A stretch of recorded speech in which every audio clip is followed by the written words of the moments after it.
Good morning students. Today we are going to discuss the concept of financial market, types of financial market. What is the meaning of financial market? We had already discussed in the last lecture. It refers to that market which creates and exchange of financial assets. Now types of financial market.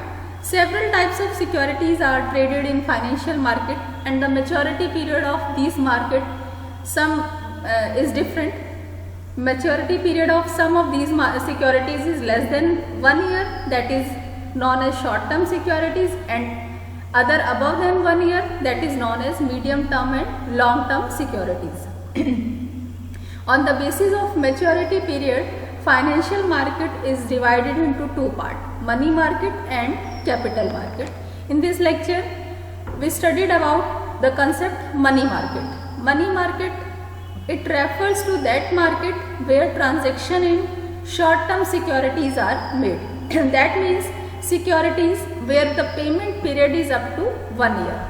Is it clear? They are also known as near market.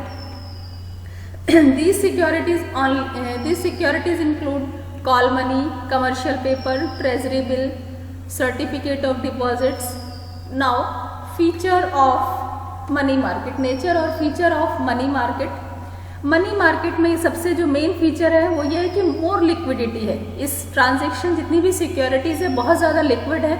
Liquidity का मतलब है कि जब चाहे तब हम इसको cash में कन्वर्ट करा सकते हैं. ऐसा नहीं कि हमने सिक्योरिटीज़ में मनी को इन्वेस्ट कर दिया है तो वो उसमें बॉन्ड हो गया, मनी नहीं. लिक्विडिटी है यहाँ पर.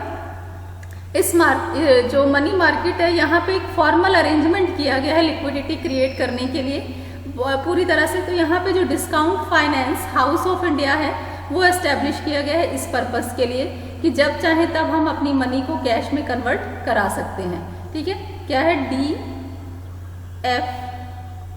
DFHI, D for discount finance house of India, that is establish for liquidity. Low transaction cost. Money market में जो ट्रांजैक्शन कॉस्ट है वो हमारा बिल्कुल लो है क्योंकि हम यहाँ पे किसी भी ब्रोकर्स को अपॉइंट नहीं करते हैं. Short term financial asset. Money market हमारा डील करता है उन एसेट्स में जिनका जो मैच्योरिटी पीरियड है मैक्सिमम वो विद इन 1 ईयर होता है. Fourth is consist of many सब मार्केट. मनी मार्केट में हमारे बहुत सारे सब मार्केट्स आते हैं जैसे कि ट्रेजरी बिल, कमर्शियल पेपर, बहुत सारे हैं इस तरह से. कॉल मनी मार्केट है, ये सब इसके अंदर आते हैं. Speedy transactions. अब जो मनी मार्केट में है, मनी मार्केट में सारी ट्रांजैक्शंस बहुत स्पीडली होती हैं क्योंकि इसमें मेन सबसे बेनिफिट क्या है कि जो मोस्ट ऑफ द ट्रांजैक्शंस है वो सब टेलीफोनिकली हो जाती हैं और जो पेपर फॉर्मेलिटीज़ हैं वो हमारी बाद में होती रहती हैं. तो इसको हम फोन मार्केट भी कहते हैं. नेक्स्ट इज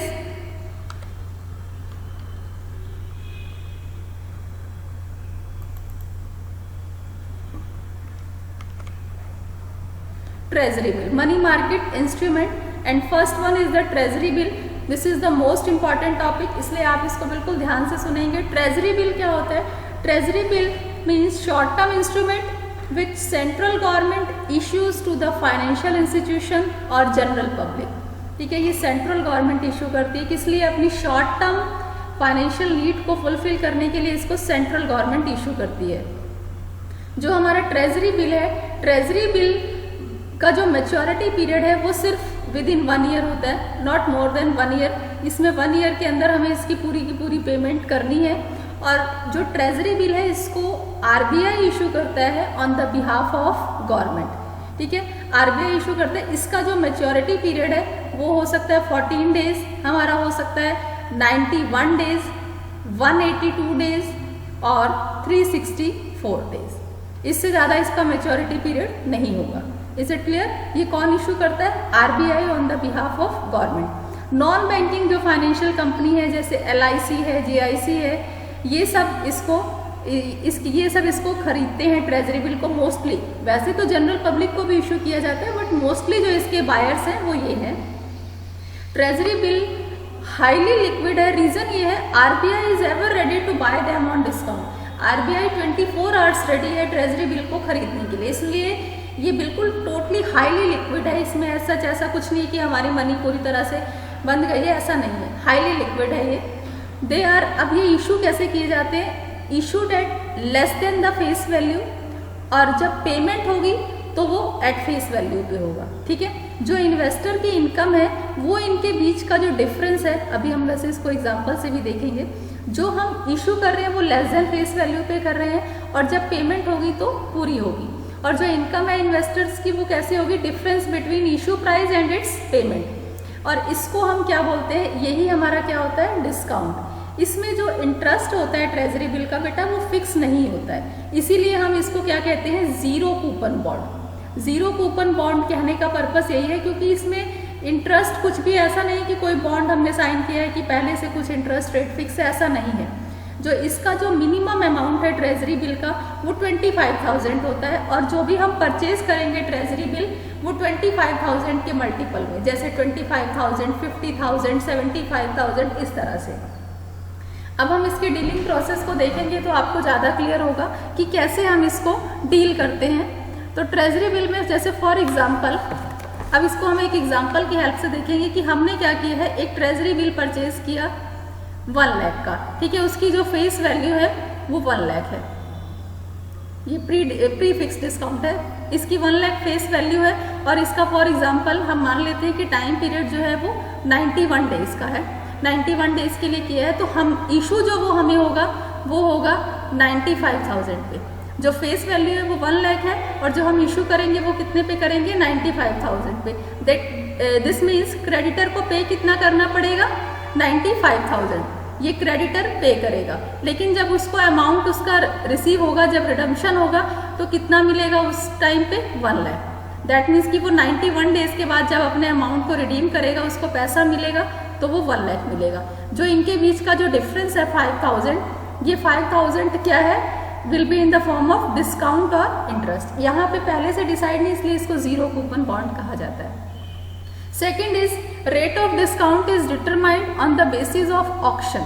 ऑक्शन सबको पता है ना, नीलामी जो होती है, कहता है इसमें क्या होता है कि जो रिजर्व बैंक है through the medium of newspaper invite करता है टेंडर्स को, और जितने भी इंटरेस्टेड पर्सन है वो अपना अपना रेट ऑफ डिस्काउंट सबमिट कर देते हैं, किसके through, through the medium of tender. जो आरबीआई जो रिजर्व बैंक इशू कर रहा है टेंडर, उसमें सब अपना अपना रेट ऑफ डिस्काउंट सबमिट करेंगे, और फिर क्या होगा, एक फिक्स डेट होगी, उस फिक्स डेट पे टेंडर ओपन होगा, और टेंडर में जो मिनिमम रेट ऑफ डिस्काउंट होगा उसको एक्सेप्ट कर लिया जाएगा। तो that is the concept of treasury bill. Time period 14 days, 91 days, 182 और 364 डेज, और अमाउंट कैसे इशू होगा, 25,000 के मल्टीपल पे। देखो ये मैंने पिक्चर भी यहाँ पे लगाया है ट्रेजरी बिल का, आप इसको देख सकते हो। Second is commercial paper. Commercial paper are those unsecured promissory note. हमारे यहाँ पे दो होते हैं बेटा, एक होता है सिक्योर्ड और एक होता है अनसिक्योर्ड। सिक्योर्ड आपको पता है कि किसी भी पर्टिकुलर एसेट को एज अ सिक्योरिटी रखना होता है, बट अनसिक्योर्ड में हमें किसी भी एसेट को एज अ सिक्योरिटी नहीं रखना है। And promissory note, these are issued by well-reputed company to meet the short-term demand, seasonal and working capital need. जैसे इसको हम एग्जाम्पल की हेल्प से देखते हैं, आपको ज़्यादा क्लियर होगा। फॉर एग्जाम्पल, अब एक कंपनी को क्या करना है, अपने बिजनेस को एक्सपेंड करना है, और बिजनेस को एक्सपेंड करने के लिए कंपनी को शेयर कैपिटल, इक्विटी शेयर्स को इशू करना है। अब क्वेश्चन ये आता है कि इक्विटी शेयर को इशू करने के लिए कंपनी को एक हैवी फ्लोटेशन कॉस्ट बियर करना पड़ेगा। फ्लोटेशन कॉस्ट क्या होता है, cost incurred on issuing share capital, that is known as floatation cost. अब ये जो मनी, जो फ्लोटेशन कॉस्ट है, ये कंपनी कैसे ले सकती है, by issuing the commercial paper. तो ये जो सोर्स ऑफ फाइनेंस है, it is also known as bridge financing. ये अब इशू करने हैं इक्विटी शेयर, कंपनी के पास पैसा तो आएगा, लेकिन इक्विटी शेयर को इशू करने के लिए जो कंपनी को पैसा कुछ दिन के लिए चाहिए, 15-20 दिन के लिए, तो वो कंपनी क्या करती है, कमर्शियल पेपर से ले सकती है। That's why it is known as bridge financing. ये एक ब्रिज का काम करता है, एक वे का, एक पाथ का काम करता है। और ये हमारे दो तरह से सेल होते हैं, डायरेक्टली और इनडायरेक्टली। कंपनी इनको डायरेक्टली भी सेल कर सकती है और किसी एजेंसी की भी हेल्प ले सकती है। जो कमर्शियल पेपर की जो हमारी मिनिमम जो फेस वैल्यू है वो हमारी कितनी है, 5 लाख। ठीक है, कमर्शियल पेपर कम से कम हमारे 5 लाख होने चाहिए, 5 लाख इसकी फेस वैल्यू है, 5 लाख से कम ये नहीं होगा। इसका डीलिंग प्रोसेस क्या है, कमर्शियल पेपर वही हमारा with the period of 15 days to 12 month, जो 15 डेज से 12 मंथ के लिए इशू किए जाते हैं। और ये इशू किस पे किए जाते हैं? डिस्काउंट पे। बट कभी कभी ऐसा होता है कि कोई भी डिस्काउंट रेट इसके लिए फिक्स नहीं होता। हाँ, और एक और चीज़, कमर्शियल पेपर के लिए कोई भी एक्टिव सेकेंडरी मार्केट यहाँ पर नहीं है, ठीक है। The issuing company buys them on request, सिर्फ इशूइंग कंपनी रिक्वेस्ट पे खरीदती है, अदरवाइज इसके लिए कोई भी मार्केट नहीं। Third one is call money. Call money बिल्कुल इम्पॉर्टेंट, बहुत ईजी है और बहुत इंपॉर्टेंट भी है। Call money means the loan document the payment for which can be made at short notice either by borer और लेंडर। कॉल मनी आपको नाम से ही क्लियर हो रहा है कि कॉल करके हम अपना पैसा ले सकते हैं। और इसका जो मैच्योरिटी पीरियड होता है बेटा वो बहुत कम होता है। इसका मैच्योरिटी पीरियड सिर्फ हमारा 1 से 15 डेज का ही होता है। अभी इसका रीज़न है कि इसका मैच्योरिटी पीरियड इतना कम क्यों है, अभी हम इसको डिस्कस करते हैं। इसका जो मैच्योरिटी पीरियड है, और ये ऑलमोस्ट हमारा बिल्कुल एब्सोल्युटली, अभी हमने ट्रेजरी बिल में पढ़ा था कि हाईली लिक्विड, और जो कॉल मनी है दैट इज एब्सोल्युटली लिक्विड, ये पूरी तरह से हमारा लिक्विड है। यहाँ पर ये ऑलमोस्ट इक्वल टू कैश ही होता है। ये जनरली कौन यूज़ करता है? Commercial bank. बेटा होता क्या है कि आरबीआई जो है कुछ कैश रिजर्व रेशियो मेंटेन करने के लिए कहते हैं कि आपके पास, बैंक्स के लिए इंस्ट्रक्शन होते हैं कि आपके पास इतना कैश रिजर्व होना चाहिए। तो क्या होता है कि कभी कभी ये रिजर्व जो रेशियो है ये मेंटेन करने के लिए ये बैंक आपस में ट्रांजैक्शन करते हैं। और ये जो आरबीआई जो हमारा कैश रिजर्व रेशियो है ये जो चेंज करता है, ये हमारा अफेक्ट करता है amount of fund that is available to be given as loan by commercial bank. Call money एक ऐसा मेथड है जिसमें क्या होता है कि बैंक एक दूसरे से बोरो कर लेते हैं, किस लिए? अपना कैश रिजर्व रेशियो मेंटेन करने के लिए। And cash reserve ratio is decided by the RBI. और इंटरेस्ट रेट इसका जो होता है उसको हम बोलते हैं कॉल रेट। और ये जो इंटरेस्ट रेट है ये वेरी करता है डे टू डे भी, और कभी कभी आर टू आर भी चेंज होता है। ऐसा नहीं कि जो इसमें इंटरेस्ट रेट डिसाइड कर दिया वो बिल्कुल फिक्स होगा, ये हमारा क्या होता रहता है, हमेशा चेंज होता रहता है, ठीक है। तो इसमें जो कॉल मनी है इसका डीलिंग प्रोसेस आप देखेंगे। इसका कॉल मनी का जो डीलिंग प्रोसेस है इसमें क्या होता है कि इंस्ट्रक्शन, जो इंस्ट्रूमेंट है वो बड़े लिमिटेड हैं, इसमें बहुत बिग अमाउंट इन्वॉल्व होता है। जो इसका जो लोवेस्ट अमाउंट है वो 10 करोड़ होता है। और मोस्टली जो ऑब्जर्व किया गया है वो इसमें जो ट्रांजेक्शन्स होती है वो 100 करोड़ तक होती हैं। इसलिए कॉल मनी हर कोई यूज़ नहीं करता, मोस्टली बैंक ही यूज़ करते हैं। लोवेस्ट इसका 10 करोड़ है और 100 करोड़ तक के लिए ये ट्रांजेक्शन्स होती हैं। कॉल मनी में जितनी भी ट्रांजेक्शन्स है वो सारी की सारी टेलीफोनिकली होती हैं, और जो पेपर फॉर्मेलिटीज़ हैं वो भी होती हैं, बट वो बाद में हमारी होती रहती हैं, ठीक है। और जो यहाँ पे लेंडर है वो चेक इशू करता है बोरोअर को, किससे? Through the Reserve Bank of India. और borrower gives a call money borrowing receipt to lender. और बोरोअर जो रिटर्न करेगा मनी वो भी किसके थ्रू करेगा? आरबीआई चेक के थ्रू, और गेट बैक हिज रिसिप्ट, और अपनी रिसिप्ट को वापस ले लेगा। कहने का मतलब ये है कि जितनी भी ट्रांजेक्शन्स है वो सब आरबीआई के थ्रू ही होती हैं, ठीक है। अब यहाँ पे जो सबसे इंपॉर्टेंट थिंग है इस कंटेक्स्ट में वो ये है कि जो लेंडर और जो बोरोअर है कैन पे और ask for payment even before the maturity period by giving a notice to this effect. ऐसा नहीं कि हमने यहाँ पे दे दिया 20 दिन के लिए तो हम नहीं ले सकते। कॉल मनी कि जब भी अगर चाहे वो वहाँ पर लेंडर है चाहे वो बोरोअर है, एक शॉर्ट नोटिस देके अपनी मनी वापस ले सकता है। Hope so this instrument is clear to everyone. और अगर किसी को कोई डाउट है तो वो व्हाट्सएप के थ्रू मुझसे कॉन्टेक्ट कर सकते हैं। Thank you so much.